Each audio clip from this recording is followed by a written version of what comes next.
ಇವತ್ತಿನ ಈ ಸಮ್ಮೇಳನದ ಅಧ್ಯಕ್ಷತೆಯನ್ನು ವಹಿಸಿರ್ತಕ್ಕಂಥ ಮುಳಬಾಗಿಲು ತಾಲೂಕಿನ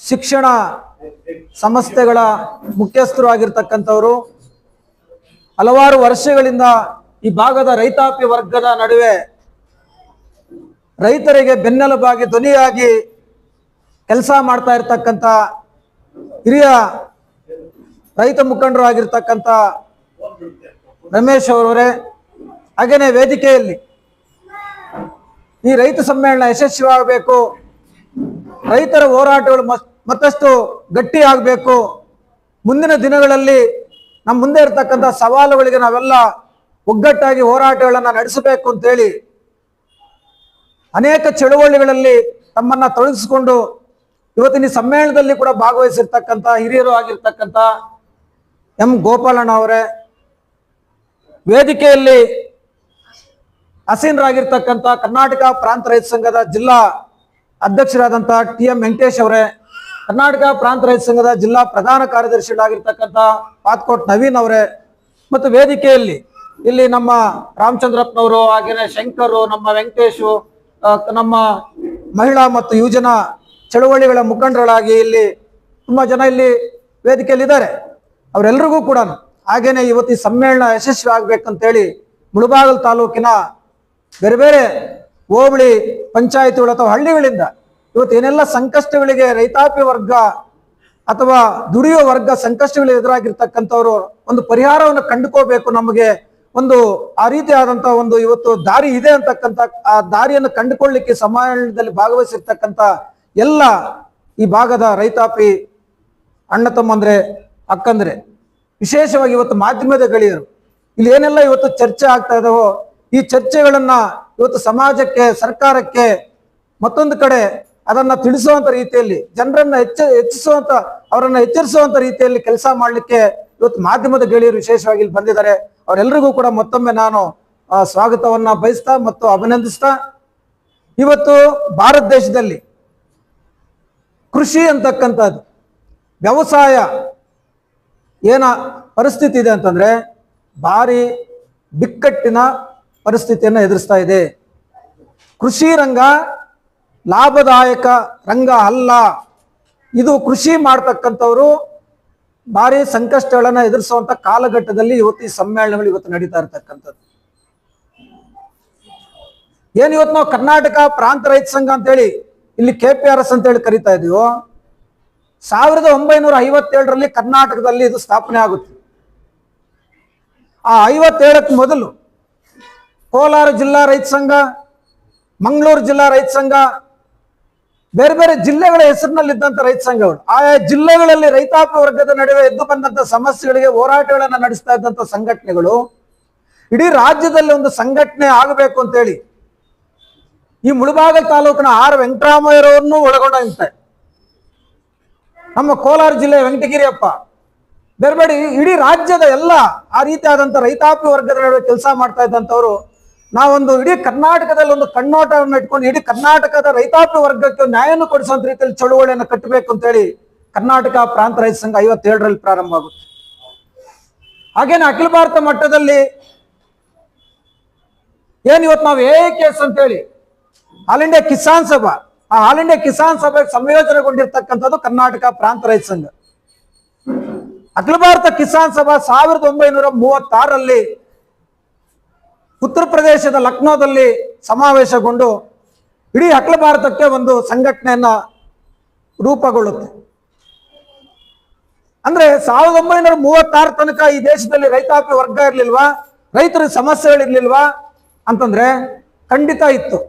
ಇವತ್ತು ಯಾವ ರೀತಿಯಾದಂತಹ ಸಮಸ್ಯೆಗಳು ನಾವು ಎದುರಿಸ್ತಾ ಇದೀವೋ ಇದಕ್ಕಿಂತ ಭಿನ್ನವಾದಂತ ರೀತಿಯಲ್ಲಿ ಅವತ್ತು ಕೂಡ ರೈತರು, ರೈತಾಪಿ ವರ್ಗ, ದುಡಿಯುವ ವರ್ಗ, ಕೂಲಿಕಾರರು, ಬಡವರು, ದಲಿತರು ಬರೀ ದೊಡ್ಡ ರೀತಿಯಲ್ಲಿ ಸಂಕಷ್ಟಗಳನ್ನು ಎದುರಿಸ್ತಾ ಇದ್ರು. ಭೂಮಿ ಹಕ್ಕು ಎಲ್ಲ ದುಡಿಯುವ ರೈತಾಪಿ ವರ್ಗಕ್ಕೆ ಇರಲಿಲ್ಲ ಆವತ್ತಿನ ಕಾಲಘಟ್ಟದಲ್ಲಿ. ಒಂದು ಕಡೆ 150-200 ವರ್ಷಗಳ ಕಾಲ ಬ್ರಿಟಿಷರ ಪ್ರಭುತ್ವ ಆಡಳಿತ ಒಂದು ಕಡೆ, ಇನ್ನೊಂದು ಕಡೆ ಅನೇಕ ಸಂಸ್ಥಾನಗಳು ಈ ದೇಶದಲ್ಲಿ ರಾಜ ಸಂಸ್ಥಾನಗಳ ಆಡಳಿತ. ಅಲ್ಲಿ ನಮ್ಮ ದುಡಿತಕ್ಕಂಥ ರೈತಾಪಿ ವರ್ಗಕ್ಕೆ, ಬಡವರಿಗೆ ಭೂಮಿ ಹಕ್ಕನ್ನ ಕೊಡದೇ ಇದ್ದಂತ ಸಂದರ್ಭದಲ್ಲಿ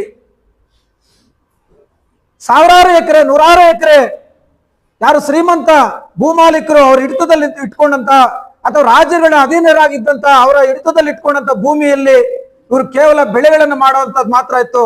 ಅದಕ್ಕೆ ಸಾಕಷ್ಟು ಸಂಕಷ್ಟಗಳನ್ನು ಎದುರಿಸ್ತಾ ಇದ್ರು. ಒಂದು ಕಡೆ ಭೂಮಿ ಹಕ್ಕು ಇರಲಿಲ್ಲ, ಇನ್ನೊಂದು ಕಡೆ ಬೆಳೆ ಫಸಲು ಮಾಡಿ ಕಟಾವು ಮಾಡುವಂತ ಪರಿಸ್ಥಿತಿ ಬಂದಾಗ ಬೆಳೆ ಕೊಯ್ಲು ಮಾಡ್ತಕ್ಕಂಥ ಪರಿಸ್ಥಿತಿ ಕೂಡ ಇರಲಿಲ್ಲ. ಅವ್ರನ್ನ ಅಲ್ಲಿಂದ ಒಕ್ಕಲೆಬ್ಬಿಸುವಂತ ಪರಿಸ್ಥಿತಿ ಇತ್ತು. ಅಥವಾ ಬೆಳೆದಂತ ಬೆಳೆಯಲ್ಲಿ ದುಡ್ದಂತ ಕೊನೆಗೆ ಎಷ್ಟು ಪಾಲು ಹೋಗ್ಬೇಕು, ಅಥವಾ ಬ್ರಿಟಿಷರಿಗೆ ಎಷ್ಟು ಪಾಲು ಹೋಗ್ಬೇಕು, ಅಥವಾ ರಾಜರಿಗೆ ಎಷ್ಟು ಪಾಲು ಹೋಗ್ಬೇಕು ಅಂತಕ್ಕಂಥ ಅದರಲ್ಲಿ ಸಾಕಷ್ಟು ಸಮಸ್ಯೆಗಳಿತ್ತು. ಅಂತ ಒಂದು ಸಂದರ್ಭದಲ್ಲಿ ದೇಶದಲ್ಲಿ ಬೇರೆ ಬೇರೆ ರಾಜ್ಯಗಳಲ್ಲಿ ಅನೇಕ ರೀತಿಯಾದಂಥ ಹೋರಾಟಗಳು ನಡೀತಾ ಇದ್ವು. ಒಂದು ಕಡೆ ಬ್ರಿಟಿಷರ ಸಾಮ್ರಾಜ್ಯಶಾಹಿ ತೊಲಗಬೇಕು, ಈ ದೇಶ ಸ್ವತಂತ್ರಗೊಳ್ಳಬೇಕು, ಈ ದೇಶ ದುಡಿಯೋರ ಕೈಗೆ ಭೂಮಿ, ಈ ದೇಶದ ಭೂಮಿ ಸಿಗಬೇಕು ಅಂತಕ್ಕಂಥ ಆ ಬೇಡಿಕೆಯ ಒಟ್ಟಿಗೆ ಈ ದೇಶದ ಸ್ವಾತಂತ್ರ್ಯ ಚಳುವಳಿಯಲ್ಲಿ ಭಾರಿ ಪ್ರಮುಖವಾದಂಥ ಬ್ರಿಟಿಷರು ತೊಲಗಬೇಕು ಅಂತಕ್ಕಂಥ ಇದನ್ನು ಕೂಡ ಬೇಡಿಕೆಯನ್ನು ಇಟ್ಟುಕೊಂಡು ಭೂಮಿಯ ಹಕ್ಕಿಗಾಗಿ, ಬೆಳೆಯ ಹಕ್ಕಿಗಾಗಿ ಹೋರಾಟಗಳು ಪ್ರಾರಂಭ ಆಗ್ತವೆ. ಅಂತ ಹೋರಾಟಗಳಲ್ಲಿ ವೀರ ತೆಲಂಗಾಣ ಹೋರಾಟ, ಅಂತ ಹೋರಾಟಗಳಲ್ಲಿ ಪುನಃ ಪ್ರವೈಲರ್ ಹೋರಾಟ, ಅಂತ ಹೋರಾಟಗಳಲ್ಲಿ ಮಹಾರಾಷ್ಟ್ರದ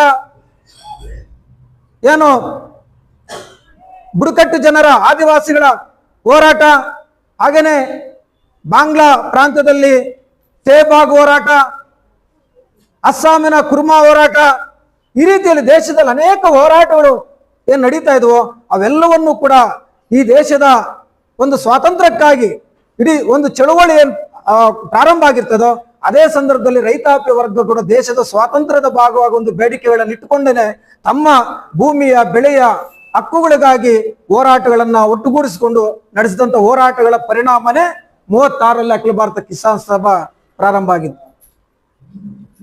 ಇದು ಈ ರೈತ ಚಳುವಳಿಗಳ ಒಂದು ಹುಟ್ಟು ಮತ್ತು ಬೆಳವಣಿಗೆಯ ಭಾಗ. ಬಂಧುಗಳೇ, ನಂತರದಲ್ಲಿ ಇವತ್ತು ನಮಗೆ ಸ್ವಾತಂತ್ರ್ಯ ಬಂದು 78 ವರ್ಷಗಳು, ಹತ್ರ 80 ವರ್ಷಗಳನ್ನ ಇವತ್ತು ನಾವು ತಲುಪ್ತಾ ಇದ್ದೀವಿ. ನಾವೆಲ್ಲ ಕೂಡ ಸ್ವಾತಂತ್ರ್ಯ ಹೋರಾಟದಲ್ಲಿ ಭಾಗವಹಿಸಿದ್ದೇನೋ, ದುಡಿತಕ್ಕಂಥ ರೈತನ ಕೈಗೆ ಭೂಮಿ ಸಿಗಬೇಕು, ಆ ಭೂಮಿಯಲ್ಲಿ ಬೆಳಿಲಿಕ್ಕೆ ಬೇಕಾದಂತ ಎಲ್ಲ ಮೂಲಭೂತ ಸೌಲಭ್ಯಗಳು ರೈತನಿಗೆ ಮುಂದೆ ಪ್ರಜಾಪ್ರಭುತ್ವ ಸರ್ಕಾರಗಳು ಅದನ್ನು ಮಾಡಬೇಕು, ರೈತನಿಗೆ ಒಂದು ನೆಮ್ಮದಿಯಾದಂತ ಜೀವನವನ್ನ ಬದುಕಲಿಕ್ಕೆ ಕಟ್ಕೊಳ್ಳಿಕ್ಕೆ ಸಾಧ್ಯ ಆಗಬೇಕು, ಆ ತರದೊಂದು ವ್ಯವಸ್ಥೆಯನ್ನ ಈ ದೇಶದಲ್ಲಿ ಕಾಣಬೇಕು ಅಂತಕ್ಕಂಥ ಕನಸುಗಳನ್ನ ಹೊತ್ತು ಆ ಹೋರಾಟಗಳಲ್ಲಿ ಭಾಗವಹಿಸಿದ್ರು. ಅಧಿಕಾರಕ್ಕೆ ಬಂದಂತ ಆವತ್ತಿನ 47ರ ನಂತರ 50, 60, 70ರ ದಶಕದ ತನಕ ಈ ದೇಶವನ್ನು ಆಳಿದಂತ ಸರ್ಕಾರಗಳು ಈ ದೇಶದ ಕೃಷಿಯನ್ನು ಉಳಿಸ್ಲಿಕ್ಕಾಗಿ, ರೈತಾಪಿ ವರ್ಗವನ್ನ ರಕ್ಷಣೆ ಮಾಡ್ಲಿಕ್ಕಾಗಿ ಕೆಲವು ಕಾನೂನುಗಳು, ಸುಧಾರಣೆಗಳನ್ನ ಪಂಚವಾರ್ಷಿಕ ಯೋಜನೆಗಳ ಭಾಗವಾಗಿ ತರ್ತಾರೆ. ಅದರ ಪರಿಣಾಮನೇ ನಮ್ಮಲ್ಲಿ ಈ ದೇಶದಲ್ಲಿ ತಿನ್ನಕ್ಕೆ 2 ಹೊತ್ತು ಊಟ ಸಿಗ್ತಾ ಇರಲಿಲ್ಲ. ನಾವು ಅಮೆರಿಕ ಅಥವಾ ರಷ್ಯಾದ ಆಹಾರ ಪದಾರ್ಥಗಳಿಗೆ ಕೈ ಚಾಚ್ತಾ ಇದ್ದಂತ, ಅಲ್ಲಿಂದ ಬಂದಂತವನ್ನ ಗಂಜಿ ಕೇಂದ್ರಗಳ ಮುಖಾಂತರ ಹಂಚಿಕೆ ಮಾಡುವಂತ ಪರಿಸ್ಥಿತಿ ಏನು, ಉಪವಾಸದಿಂದ ಜನ ಸಾಯ್ತಾ ಇದ್ರು, ಆ ಪರಿಸ್ಥಿತಿಯಿಂದ ಹೊರಗಡೆ ಬರಬೇಕು, ನಾವು ಆಹಾರ ಉತ್ಪಾದನೆಯಲ್ಲಿ ಸ್ವಾವಲಂಬಿ ಆಗಬೇಕು ಅಂತ ಹೇಳಿ ಪಂಚವಾರ್ಷಿಕ ಯೋಜನೆಗಳ ಭಾಗವಾಗಿ ಈ ದೇಶದಲ್ಲಿ ಹಸಿರು ಕ್ರಾಂತಿಯನ್ನ ಶುರು ಮಾಡ್ತಾರೆ. ಆ ಹಸಿರು ಕ್ರಾಂತಿ ಅಂತಂದ್ರೆ ಉಳುವವನ ಕೈಗೆ ಭೂಮಿ ಹೋಗ್ಬೇಕು, ಅವನಿಗೆ ನೀರಾವರಿ ಅನುಕೂಲಗಳಾಗಬೇಕು, ಅವನಿಗೆ ರಿಯಾಯಿತಿಯಲ್ಲಿ ರಸಗೊಬ್ಬರಗಳು ಸಿಗಬೇಕು, ಅವನಿಗೆ ಸಾಲ ಸಿಗಬೇಕು, ಮಾರುಕಟ್ಟಿನ ಒಂದು ವ್ಯವಸ್ಥೆ ಉತ್ತಮ ಆಗಬೇಕು ಅಂತಕ್ಕಂಥದ್ದು. ಸೊ ಇವೆಲ್ಲವೂ ಆದ್ಮೇಲೆ ಒಂದಷ್ಟು ರೈತ ಚೇತರಿಸಿಕೊಂಡು ಬೆಳೆಗಳನ್ನ ಮಾಡುವಂತ ಒಂದು ಹಂತಕ್ಕೆ ಹೋದ್ಮೇಲೆ ನಮ್ಮ ಆಳುವ ಸರ್ಕಾರಗಳು ಇಲ್ಲ, ಇಲ್ಲಿ ತನಕ ನಾವು ಮಾಡಿರ್ತಕ್ಕಂಥ ಸಹಾಯಗಳು ಸಾಕಾಗಿದೆ, ಇನ್ನು ರೈತಾಪಿ ವರ್ಗಕ್ಕೆ ಆ ರೀತಿಯಾದಂಥ ರಿಯಾಯಿತಿಗಳು ಕೊಡುವಂತ ಅವಶ್ಯಕತೆ ಇಲ್ಲ ಅಂತೇಳಿ ಯಾವ ಜಾಗತಿಕ ವಿಶ್ವ ಬ್ಯಾಂಕಿನ ಯಾವ ಜಾಗತಿಕ WTO ಒಪ್ಪಂದಗಳಿಗೆ ನಮ್ಮ ಆಳುವ ಸರ್ಕಾರಗಳು ತಲೆಬಾಗಿದ ಮೇಲೆ ನಮ್ಮ ಅದೃಷ್ಟ ದುರಾದೃಷ್ಟವಾಗಿ ಬದಲಾವಣೆ ಆಗುತ್ತೆ ಈ ದೇಶದ ರೈತಾಪಿ ವರ್ಗದ ಸಮಸ್ಯೆಗಳು. 92ರಿಂದ 94ರ ಕಾಲಘಟ್ಟದಲ್ಲಾದಂಥ ಒಪ್ಪಂದಗಳ ಭಾಗವಾಗಿ 94ರಲ್ಲಿ ಹೊಸ ಜಾಗತಿಕ ನೀತಿಗಳನ್ನ, ಹೊಸ ಕೃಷಿ ನೀತಿಗಳನ್ನ, ಹೊಸ ಆರ್ಥಿಕ ನೀತಿಗಳನ್ನ ನಮ್ಮ ದೇಶ ಅದನ್ನ ಒಪ್ಪಿಕೊಂಡ ಮೇಲೆ, ಅದನ್ನ ಹಂತ ಹಂತವಾಗಿ ಜಾರಿಗೊಳಿಸಿದ ಮೇಲೆ ಈ ಕಳೆದ 30 ವರ್ಷಗಳಲ್ಲಿ 94ರಿಂದ 2024 ಅಥವಾ 25 ಈ 30 ವರ್ಷಗಳಲ್ಲಿ ಈ ದೇಶದ ರೈತಾಪಿ ವರ್ಗ ಭಾರಿ ದೊಡ್ಡ ರೀತಿಯಾದಂತಹ ಗಂಡಾಂತರವನ್ನು ಎದುರಿಸುವಂತ ಪರಿಸ್ಥಿತಿ ಬಂದಿದೆ.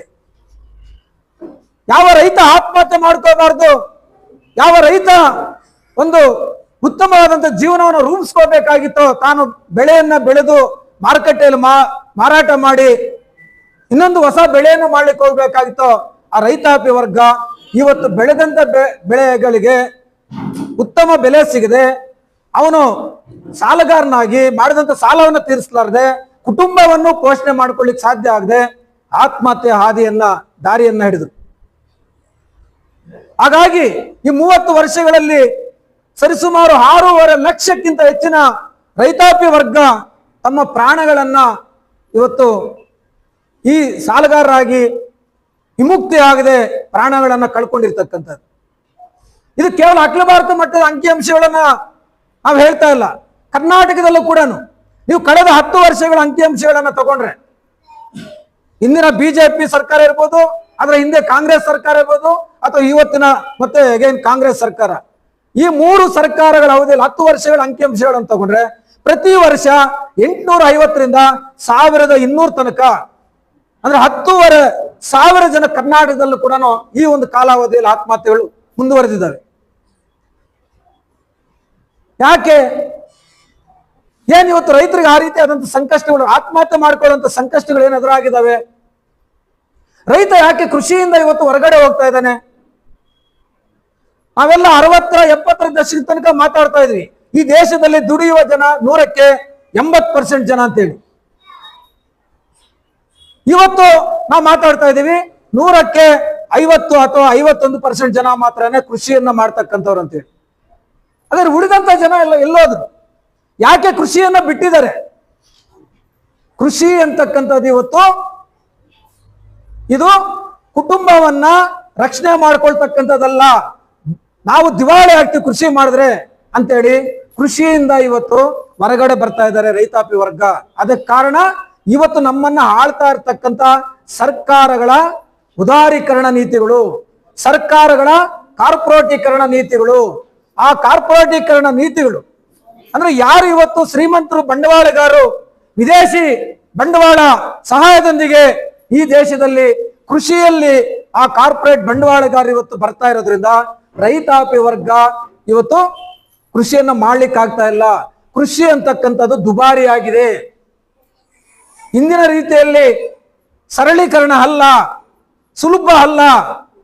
ಕೃಷಿಯ ಉತ್ಪಾದನೆ ಮಾಡಬೇಕಾದ್ರೆ ಇವತ್ತೆಲ್ಲ ಕಡೆನೂ ದುಬಾರಿ ಆದಂತ ರೀತಿಯಲ್ಲಿ ವೆಚ್ಚವನ್ನ ಮಾಡಬೇಕಾಗಿರ್ತಕ್ಕಂಥದ್ದು.